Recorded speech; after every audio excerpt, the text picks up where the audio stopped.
Nalgonda parliament municipal ఎన్నికల్లో భాగంగా అఖిల భారత కాంగ్రెస్ పార్టీ అదేవిధంగా ఇన్ఛార్జ్ జనరల్ సెక్రటరీ గారు ఇచ్చినటువంటి బాధ్యతలు పిసిసి అధ్యక్షులు రాష్ట్ర ముఖ్యమంత్రి వర్యులు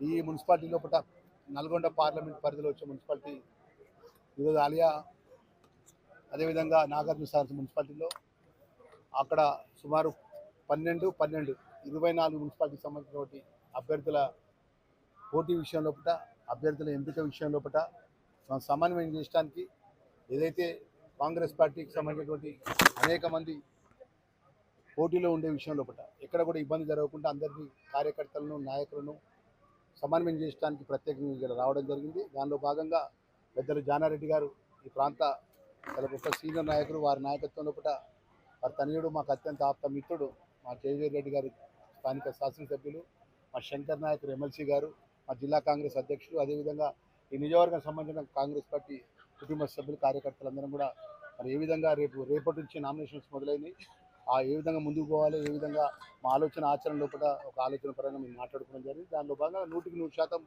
ఈ తెలంగాణ రాష్ట్రంలో మొన్న ఏ విధంగా అయితే స్థానిక సర్పంచ్ ఎన్నికల లోపల మేము మద్దతు చేసిన ప్రజల ఆశీర్వదించి గొప్పగా గెలిపించి 75% పైచీలకు ఈ రాష్ట్రంలో సర్పంచ్ గెలిపించుకోవడం జరిగింది. దానిలో భాగంగా రేపు జరగబోయే మున్సిపాలిటీలో కూడా పెద్ద ఎత్తున తెలంగాణ ప్రజలకు ఇచ్చినటువంటి ఏదైతే ప్రజాపాలన గౌరవ ముఖ్యమంత్రి రేవంత్ రెడ్డి గారి పరిపాలనలో మార్పు కోరుకొని ప్రజలు ఇచ్చిన అవకాశం, ఇలా పేదవాళ్ళ పక్షాన అర్హత ఉన్న వాళ్ళకు రేషన్ కార్డు ఇవ్వడం కానీ, రేషన్ కార్డుపై సన్నబియ్యం ఇవ్వడం కానీ, 200 యూనిట్లు ఉచితంగా మాఫీ చేయడం కానీ ఆ కుటుంబానికి, అదేవిధంగా అర్హత ఉన్న వాళ్ళందరికీ ఇందిరమ్మ ఇల్లు ఇవ్వడం కానీ, ఒక్కొక్క ఇంటికి 5 లక్షల రూపాయలు ఇందిరమ్మ ఇల్లు ప్రతి సోమవారం వాళ్ళ అకౌంట్లో డబ్బులు పడే విధంగా ఏ ఒక్క లబ్ధిదారు ఎవరి దగ్గర ఏ అధికారి దగ్గర పోకుండా ఒక ప్రత్యేకమైనటువంటి ఇందిరమ్మ ఇంటి కళను నిజం చేసినటువంటి ఈ యొక్క ప్రభుత్వం.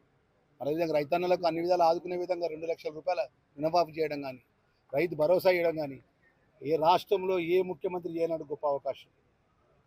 ఎల్బీ స్టేడియంలో ఈ రాష్ట్రానికి సంబంధించినటువంటి గ్రూప్ 1 కానీ, గ్రూప్ 2 కానీ, గ్రూప్ 4 కానీ నోటిఫికేషన్ ఇచ్చి ఇంటర్వ్యూలు పెట్టి రాత పరీక్ష, రిటర్న్ పరీక్ష ఓరల్ ఎగ్జామినేషన్ అయిపోయాక నేరుగా నియామక పత్రాలు అందించినది గౌరవ ముఖ్యమంత్రి ఈ యొక్క ప్రభుత్వం రేవంత్ రెడ్డి గారు అనే విషయాన్ని మర్చిపోవద్దు. ఈ రాష్ట్రానికి సంబంధించినటువంటి బీసీ యొక్క కులగణన విషయంలో 42% బీసీకి కులగణన ఇవ్వాలని, ఈ రాష్ట్రానికి సంబంధించిన ఎన్నో సంవత్సరాల కింద ఎస్సీ కేటగిరీషన్ వర్గీకరణ అన్నదమ్ముల్లాగా పంపకాలు జరగాలని గౌరవ సుప్రీంకోర్టు ఇచ్చిన ఒక నిర్ణయాన్ని ఏ యొక్క దేశంలో ఏ భారతీయ జనతా పార్టీ ఏ ప్రభుత్వాలు అమలు చేయలే. కానీ రాష్ట్ర ముఖ్యమంత్రి తెలంగాణ ప్రభుత్వం గౌరవ ముఖ్యమంత్రి గారు అన్నదమ్ముల్లాగా ఎస్సీ వర్గీకరణ అనేటువంటి కేటగిరీషన్ చేసి ఫలాలు కూడా అందించినటువంటి మరి ఈ నాయకత్వం లోపల ప్రజలకు అన్ని విధాలు అన్ని వర్గాలకు మేలు చేసే విధంగా ఈ ప్రభుత్వం ముందుకెళ్తున్న విషయాన్ని మనం చేసుకుంటూ తప్పకుండా రేపు రాబోయే రోజుల్లో ప్రజలు పెద్ద ఎత్తున మమ్మల్ని ఆశీర్వదించిన నమ్మకం విశ్వాసం తెలియజేసుకుంటూ ప్రజలు మా పక్షాన ఉన్నారనే విషయం రాబోయే రోజుల్లో ఏదైతే ప్రతిపక్షాలు ఏది పడితే అదే మాట్లాడుతుంది. మాజీ మంత్రి కేటీఆర్, మాజీ మంత్రి హరీష్ రావు ఏది పడితే అదే నోటికి ఎంత వస్తుంటే మాట్లాడుతున్నారు. కేవలం 2 సంవత్సరాలు అయింది ప్రజలు మాకు అవకాశం ఇచ్చి. 2 సంవత్సరాలకే కడుపు నుండి విషయం పెట్టుకుని మొత్తం పగ పెట్టుకొని కుట్రపూరితమైన మాటలు మాట్లాడతారు, అబద్ధాల మాటలు మాట్లాడతారు. వాళ్ళ సొంత ఇంట్లో తోడబుట్టిన తోడబుట్టిన సొంత రక్త సంబంధం ఉన్న కవితక్క నువ్వు కుంభకోణాలు చేసినావు, నువ్వు పాపాలు చేసినావు, హరీష్ రావుని కేటీఆర్ని పట్టుకొని నువ్వు కోట్లాది రూపాయలకు చేసి మొత్తం పార్టీని ముంచినవు, నాయనని ముంచినవు అని మాట్లాడితే దానికి జవాబు చెప్పడానికి హరీష్ రావుకు ముఖం లేదు, కేటీఆర్కి ముఖం లేదు.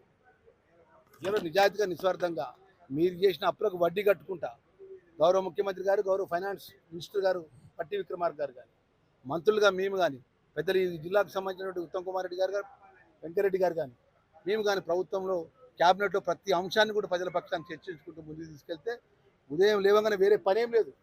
ఒక ప్రభుత్వము ప్రతిపక్షం ఉన్నప్పుడు ఏం చేయాలి?